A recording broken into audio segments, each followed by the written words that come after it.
nayo sawi. Tarisa imba yako yapera hii. Ariti, kwangu sangu rufa nekuplasta. Wewe usiri kuplasta imba hii.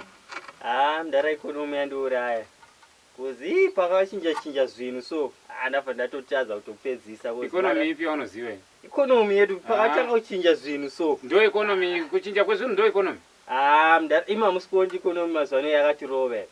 Tarisa nyango bhutsi yenyu yakatorova neikonomi.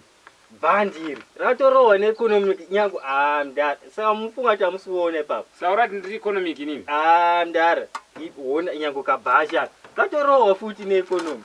Iwe unoona bhachi rakarohwa neeconomy? Munibvunza kuti kwai ikonomi ipi? Iwe example economy. Saka ukuri kana heti yangu yakarohwa neeconomy? Yakatorohwa neikonomi. Unoziva economy here? Zoti da economy sina kuchinja chinja. Dai ndakatopedza imba yangu iyi. Saka ukuri kuti ndakarohwa neeconomy. Unoziva economy iwe? Mdara. Saka ima musikuona ipapo. Nyangu wona kabhandi kacho. Kakatorohwa Mdara. Saka kuti bhandi rangu rakarohwa neeconomy? Rifunga dai risina rohwa maifeka bhandi rakadai so. Mdara taimushe. Musaura kuti bhutsu dzangu dzakarohwa neeconomy? Ima mungoti bhutsu hereyo. Mdara.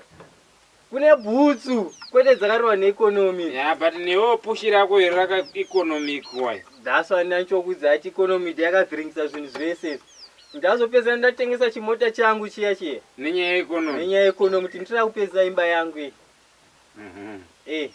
Asi kana economy yakakurova ka ungatengesa munotengeserani. Mbozi economy hairo munhu wani. Inorwa vanhu vese. Vanhu vese vakapedza kuvakadzimba dzavo. Vanisoro kupedza kuvakadzimba dzavo. Dai economy yairova ka. Iwe nemukadzi wako ndimi maeconomic.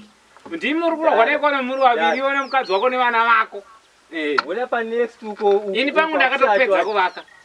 Ini pangu ndakapedza kuvaka. Izvo ndakatopinza ka Honda Fit izvezvo.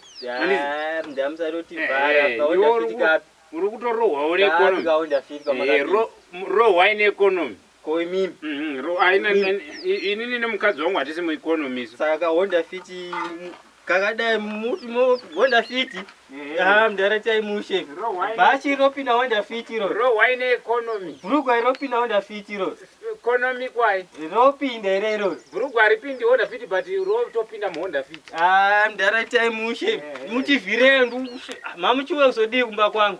Kuzoona economy. Ndandakazoona economy. Dzoenda kumba kwenyu.